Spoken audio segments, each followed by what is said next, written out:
Hi, everybody. Good morning. I'm Stesha Brandon, the Literature and Humanities Program Manager at the Seattle Public Library. And as we begin today, I would like to acknowledge that we are on Indigenous land. These are the traditional unceded territories of the Coast Salish people, specifically the Duwamish people. We honor their elders past and present and thank them for the stewardship of this land. Welcome to the first in our 5-part series about growing up, curated by D.A. Novoti and presented in partnership with Open Books, a Poem Emporium, and Seattle Arts and Lectures Youth Poet Laureate Program. We're grateful to our author series sponsor, the Gary and Connie Kunis Foundation, and the Seattle Times for generous support of library programs. Thank you as well to the Seattle Public Library Foundation. Private gifts to the foundation from thousands of donors help the library provide free programs and services that touch the lives of everyone in our community. I have a couple of just quick announcements before we get started. You can find books by Laura Day and other wonderful poets at our partner bookseller, Open Books, and we'll pop the link to their website in the chat below. And after the program, we're interested in hearing from you. We'll post a link to a program survey in the chat, and we'd appreciate it if you took a minute to fill it out after the event. We'd love to hear what you think about the events and about programs at the library in general. And now I'm delighted to welcome D.A. Novoti, the curator for this new series, who will introduce today's event. Splendid. Thank you so much. I appreciate that introduction. Hello, folks. Again, my name is D.A. Novoti, and thank you for attending Growing Up, a literary series about growing pains. The theme for this literary series was inspired by my tribal upbringing. I am a member of the Gila River Indian community, which is just south of Phoenix, Arizona. And a very specific labyrinth symbol is an important image to my people, the Kimoatam. This symbol can be found on petroglyphs, hundreds of years old, spread across my desert homeland. It's found in jewelry, textiles, literature, and modern art. And I just wanted to show you a few examples. But the reason why I'm sharing this is because this actually inspired this series. So here is the symbol, and this is called the Man in the Maze. Again, found in the literature, and here is it appearing again in this book by Anna Moore Shaw in her memoir. But the symbol, again, the man in the maze, which I'll just call the person in the maze, and like every myth, has many variations. And I want to tell you the variation that I was told as a child. And so everyone is born at the center of the maze, and the goal in life is to escape the maze. As we age or develop or mature, we get further into the maze. And each hall or maybe switchback represents a phase in human development, such as when we take our first steps, or when we have to behave as a child, when we have to be a healthy role model maybe for a younger sibling, or maybe when we first fall in love, and when we get our heart broken for the first time, and second time, and third, and so forth. But eventually we enter adulthood, maybe parenthood, maybe grandparenthood or elderhood, etc. But there is nothing more universal than growing up or having to grow up. And that is definitely both the privilege and burden of being a human being. So, but the easier or the deeper we go into this maze, the harder it is to, or easier it is to get lost, and sometimes the hardest to find ourselves. And so at some point, though, we understand that in this maze, there's no turning back. We can only march forward. But these writers joining us today, and I do think that they are part and one of the better parts of this maze, in my opinion, and that is being young. So, and by the way, if you want to know what actually happens when we get out of the maze, well, that's when we pass on, when we die. So it's a little grim. And what's exactly outside of this maze? Well, no one knows. So how convenient. But for now, let's not worry about that. But with us today, we have 7 outstanding young writers from the Seattle Arts and Lectures Youth Poet Laureate Program. And the Youth Poet Laureate Program aims to identify young writers and leaders who are committed to poetry, performance, civic and community engagement, education, and equity across the Puget Sound region. At community events throughout the year, the Youth Poet Laureates share their powerful voices, leadership, and love of community, and also publish their poems in a collection released in May. So really excited about that. But importantly, these young writers joining us today have tons of wisdom. And that's the great thing about being young is that they offer tons of wisdom, whether we are aware of that or not. And so after each reader does their thing, our co-hosts, who I'm going to introduce in a bit, they're going to ask each reader, what is one piece of advice you can offer others about growing up? So readers, just prepare a quick response. Again, that question is, what is one piece of advice you can offer to others about growing up? So with all that said, I did mention that we have, in addition to our 7 outstanding young writers from the program, we also have 2 wonderful co-hosts who are deeply involved in this program. And so they are Washington Book Award winner Laura Day and 2020 Jack Straw and Hugo House Fellow Ariane True, which is actually a pretty interesting and amazing accomplishment to be both in Jack Straw and Hugo House simultaneously. But let me go ahead and just quickly introduce our co-host and we can kick off this reading. So Laura Day is a poet and teacher, a lifetime resident of the Pacific Northwest. Day studied creative writing at the University of Washington and the Institute of American Indian Arts. She is Eastern Shawnee. Her first book, Tributaries, was published by the University of Arizona Press and won a 2016 American Book Award. In 2015, Day was both a Made at Hugo House Fellow and a Jack Straw Fellow. Day lives near Seattle with her husband and son.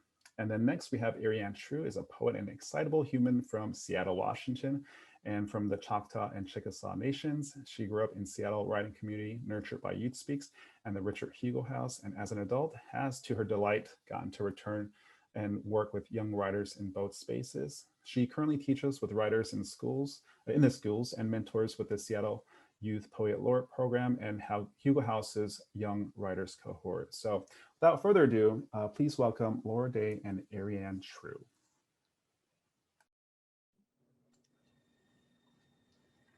Thank you so much for that kind intro.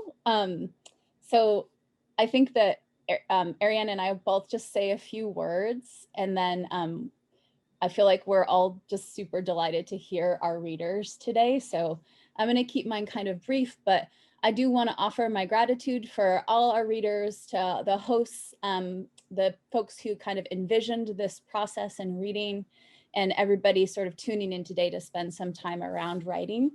And I've been thinking a lot about our cohort and the idea of growth, because we've met a really different year. Ariane and I, this is our first year in this role. So very often we consider growth to be sort of this linear process, but I think one of the most sort of magical elements of this year with the cohort, the readers you're about to hear, is that we've sort of been able to grow together. So in this interesting, natural way, when I get to think about all these readers, I've learned something so important from each one. And we've met these sort of new challenges or new parameters together in a way that I feel has been really rich. So I want to acknowledge that mutual learning and mutual growth that this time has brought about. And I'll turn this over to Ariane to say a few words too.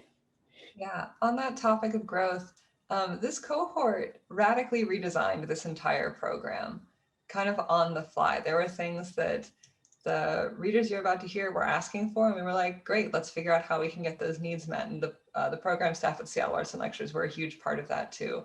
And so I'm feeling really excited to hear everyone's work as always, but I'm also feeling really thankful to this cohort as our kind of cohort year starts to wind down over the next month or two, that they have really materially changed what this program is and what is possible in this program. And that's going to be awesome for all the future cohorts who get to experience the fruits of their growth and their beautiful ideas for what this cohort can be. So thank all of you for coming.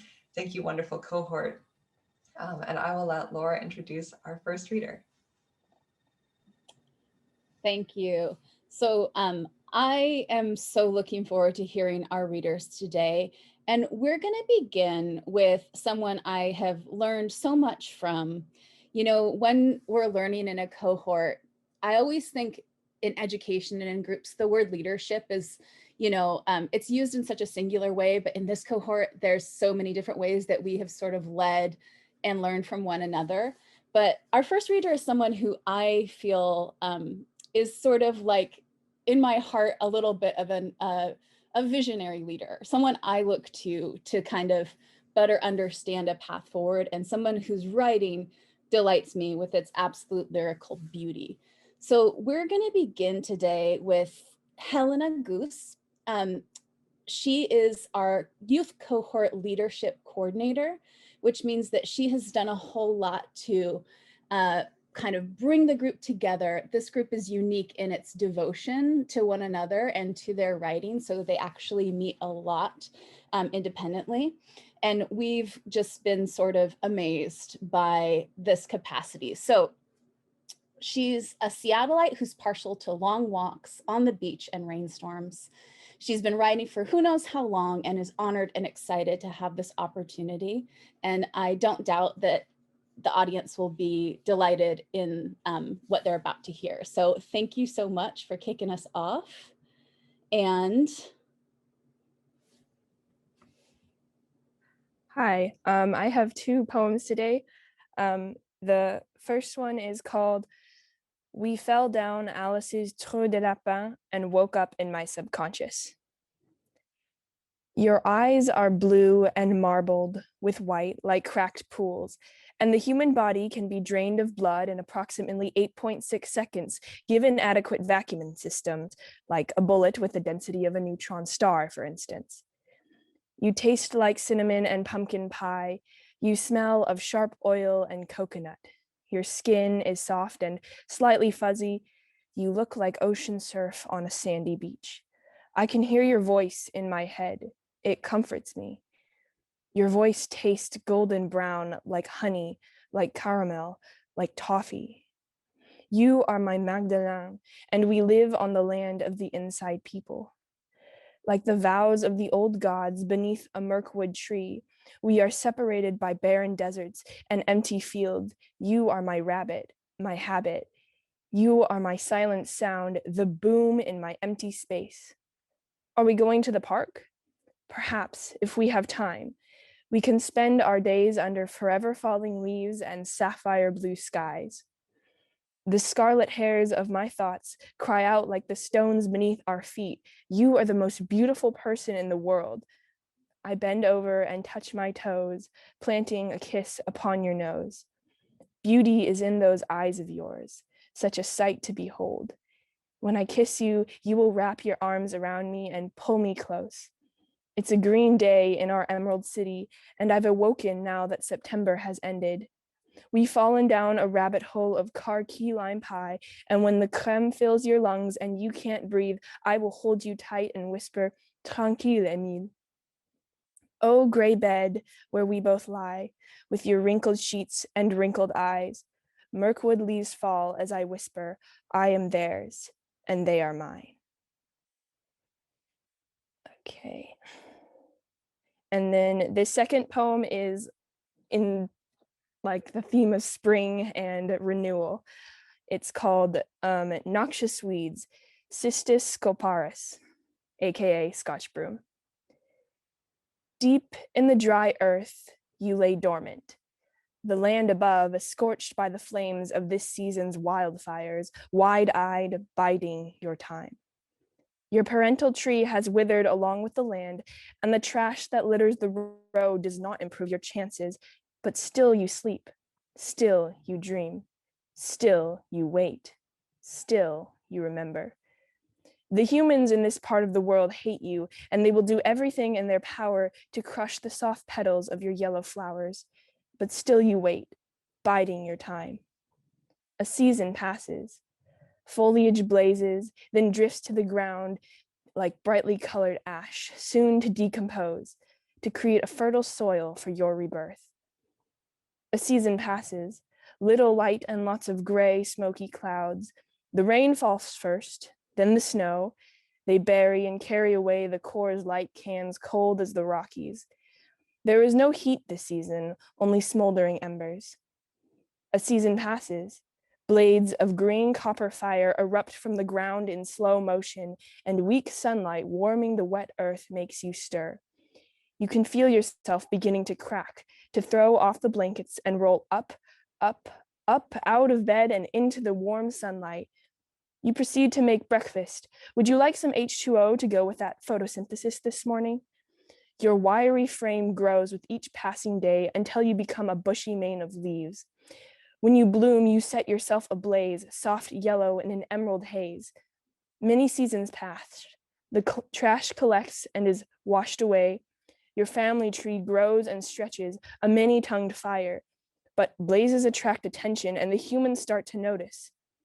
Here they come again with their foolish flames, but you have long stopped fearing the heat. Don't they know it only makes you stronger?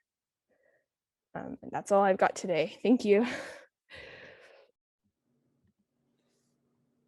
Thank you so much. Those poems were so beautiful. What an incredible kind of use of language and the germination. Stunning. So thank you so much for leading us off, for everything that you do to provide guidance for our cohort. And I'm delighted to introduce our next reader, who has poetry that I think is utterly singular. Every time that Violet reads, I kind of just brace myself for a new vision of the world that comes from their juxtaposition of images. So our next reader is Violet Katayan. Violet was born in Maine, but now lives in Seattle, where they attend Seattle Central College. They write about ghosts, utopia, boys in movies, and being sad all the time, but like in a fun way. When they aren't writing poems, they work with Teen Tix Press Corp, run an indie theater company called Ghost Ship Productions, and plan the downfall of capitalism. So audience, do brace yourself for something quite incredible coming our way. And Violet, thank you for your words. Hi, I have two poems to read to you. The first one's called Every Time I Listen to Strawberry Blonde by Mitski, I'm filled with wrath because I didn't write it. I named myself after the angel because for once I wanted to be more than this. I wanted to stop being the bloody boy and instead be the thing glowing at the edge of my field of vision. What I'm trying to say is I wanted to be the man I loved, so I stole his name from his mouth and took it with me the length of the highway. My chest flattens asthmatically every time I try to take a breath. The boy I love breathes so easy and I wanted it. I wanted to trade the sweet breath from your lungs for the red, roughened breath from mine. My throat is coarse and hoarse from the scrape of my voice against the red velvet walls. My voice is spooling out. My voice is hours away from lying spent at the end of the road. I wanted to coat my throat in propane and swallow your name whole. I love you. I want you. Your name is in my mouth. My name grew up rolling in gravel, bathing in mud and rust-reddened tap water. It was never pretty like yours, didn't grow up with its head tilted back against the headrest, eyes to the sky.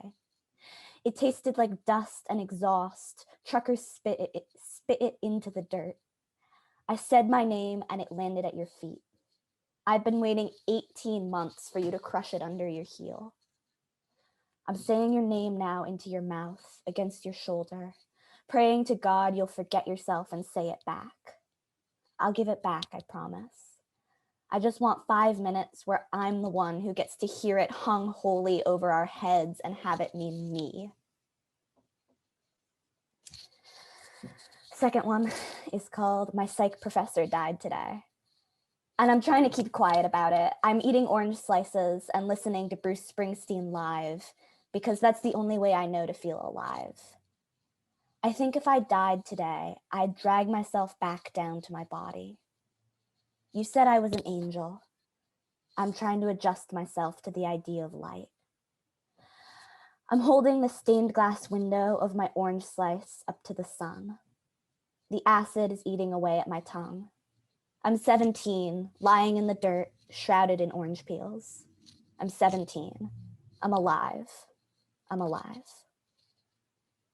Thank you.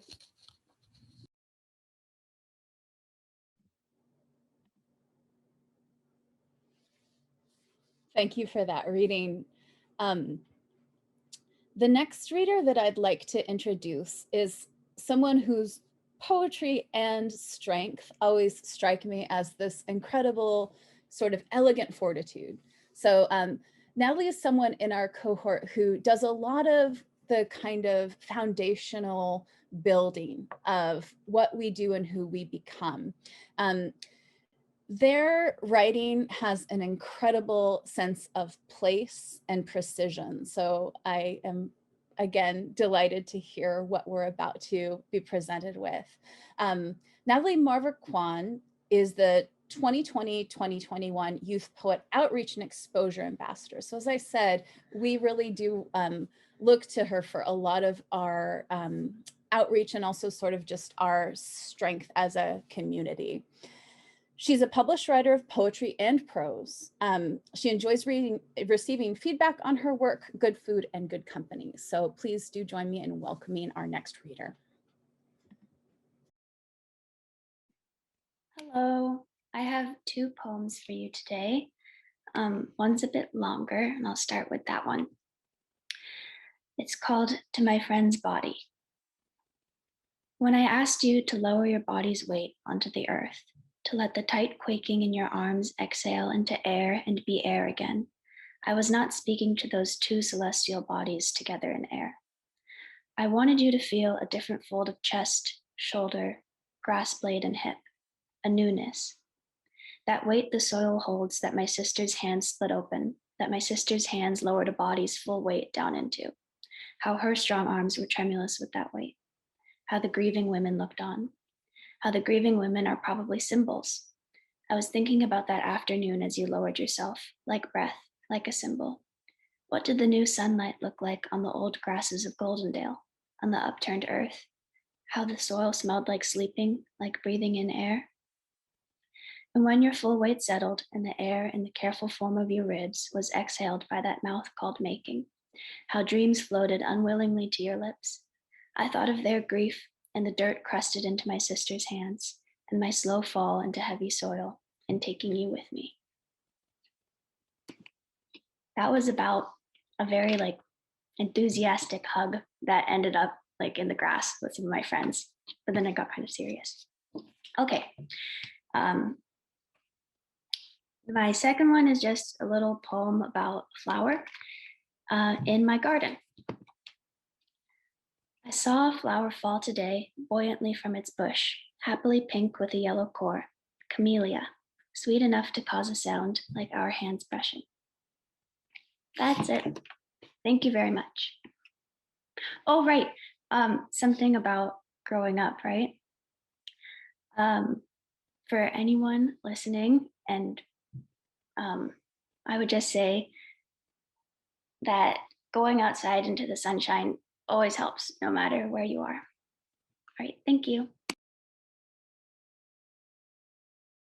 Thank you so much, Natalie, both for those really lovely poems and for that shining pearl of wisdom, for real. Thank you so much. I'll be introducing our next reader, so Maeve Kenny. And Maeve is really delightful. She's been writing her entire life and does a lot of really cool stuff with a lot of more traditional forms and traditional techniques, but makes them new and makes them her own. So it's always really exciting to hear her read. She's a sophomore at Port Townsend High School and is an avid reader and writer. Her poetry is inspired by lyric poets like W.B.H. and Richard Wilbur, as well as the natural beauty of the Pacific Northwest. Maeve has been published in a Jefferson County poetry anthology, Streams of Thought, and has participated in the annual Friday Harbor Labs Poetry Symposium for the last few years. Please welcome Maeve. All right, thank you. My first poem, I think, addresses growth and growing up a little bit. This one is called Lost List. Eggs, milk, bread, seedy bread, my kindergarten playmate's favorite. The cereal my mother likes, hand sanitizer that smells like Iowa in January. That scent brings back a street, fall leaves, my first bike.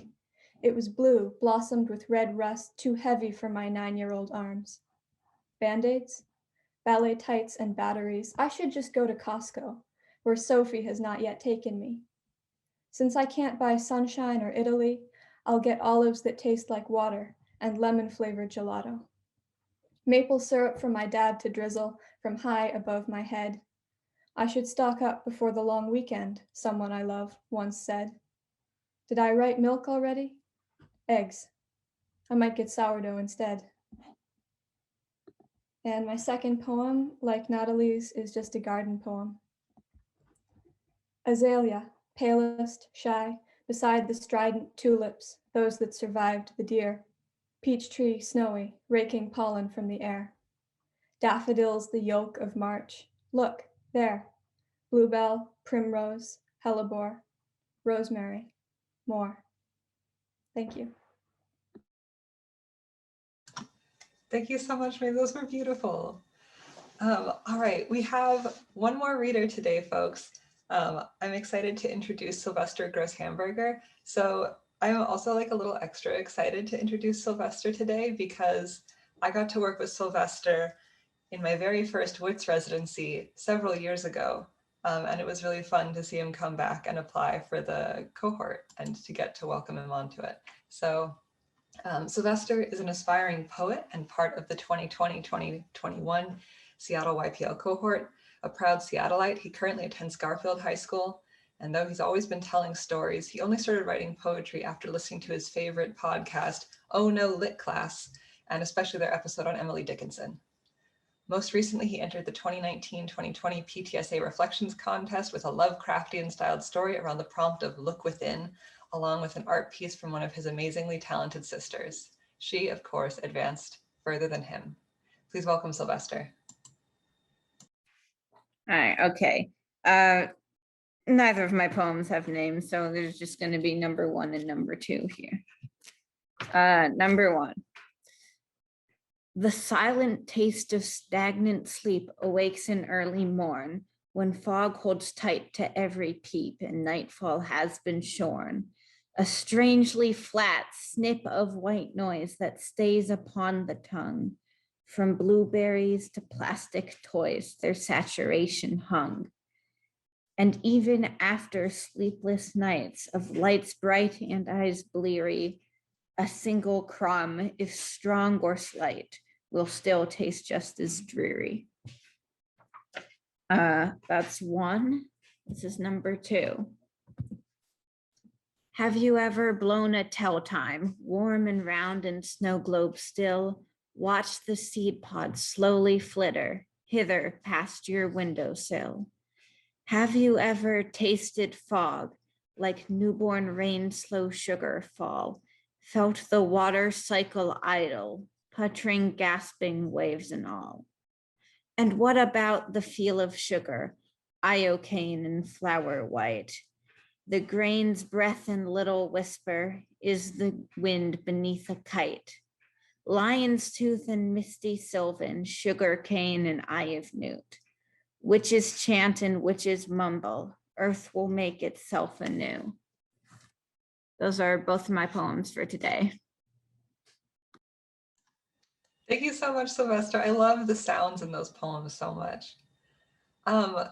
So we kind of forgot to ask people to talk about their growing up questions. So I'd love to invite all of our youth readers today back onto camera so we could have a chat about this question of like, what is your advice? One piece of advice for growing up. What do y'all think? We heard from Natalie already. I was gonna say that you should, if you're a kid and you're watching this, that you should, or even just a younger person, savor it. Because I know when I was younger, I wanted to be an adult, but now that I'm older, I'm like, there is no better feeling in the world than being a child and not having to do anything at all. Like, you have so much freedom. And so I think that if you're growing up, you should really savor it because you won't get that chance again.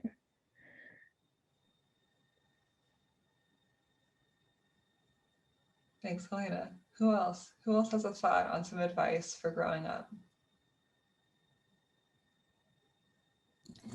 I've been thinking about how it's, you know, one of the most important things is like figuring out like things that you like, you know, and like just like having like a solid foundation of like what you're like and what like small things you enjoy. And my thing about that is I think keeping small secrets is important, like having little secrets about things with yourself, like not necessarily big things, but like I like, you know, I like this television show and I'm not going to tell anybody about it because it's like just my thing for me, you know?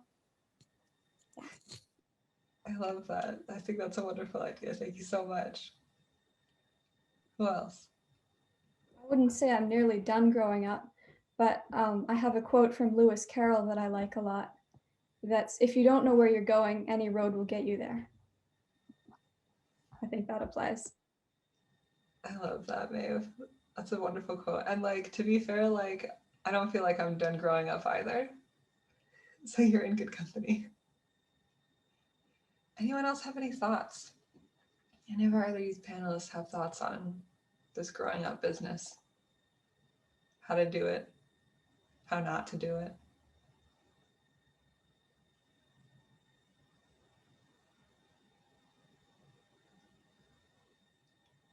Awesome. Well, thank you for those pearls of wisdom. I feel like there's plenty to work with there, and like we keep growing up forever. I'm sure that this series is going to explore plenty of that. But thank you for your ideas from where you're at. They're helpful for me too, in where I'm at with my growing up. So thanks personally.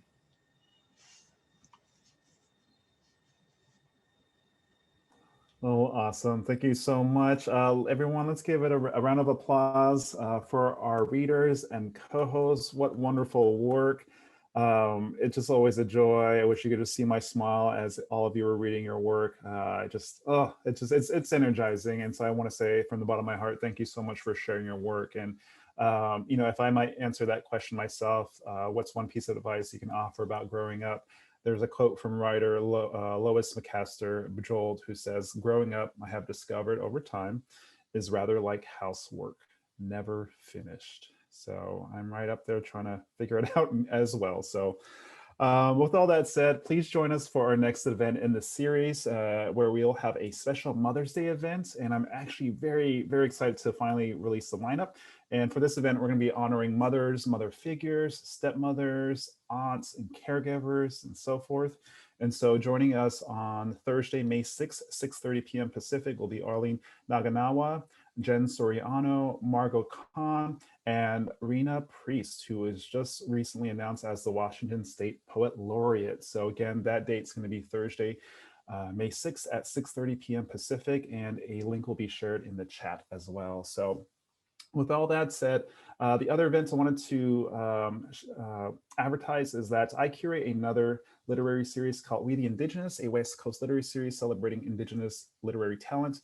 And we have a special event coming this Monday with Get Let Festival, Monday, April 12th at 7 p.m. Pacific. And featured readers include Alyssa Washuda, Tiffany Midge, Jake Skeets, and myself. And this event is free and will be shared in the chat as well. So with all that said, thank you again so much to our readers, our co-hosts, the Seattle Public Library, and you, the audience. We definitely appreciate you. So I'm going to hand it back to Stesha for closing remarks.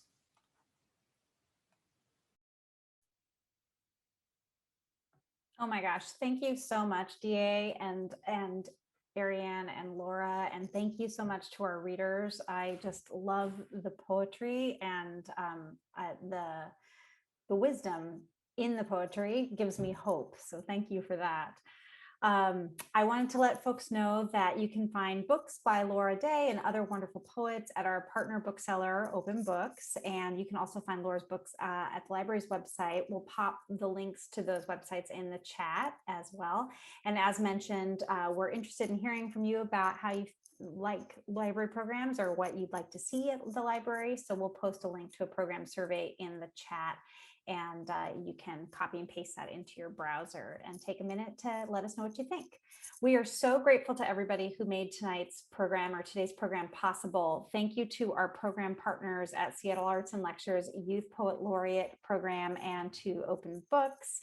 Thanks, of course, to the wonderful D.A. Novoti, who is our curator for this wonderful series. And I loved that quote about how growing up is never finished. Feel it in my heart.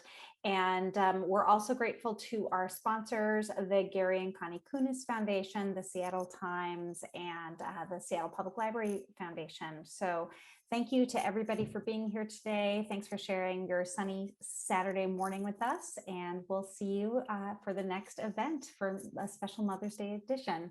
See you next time.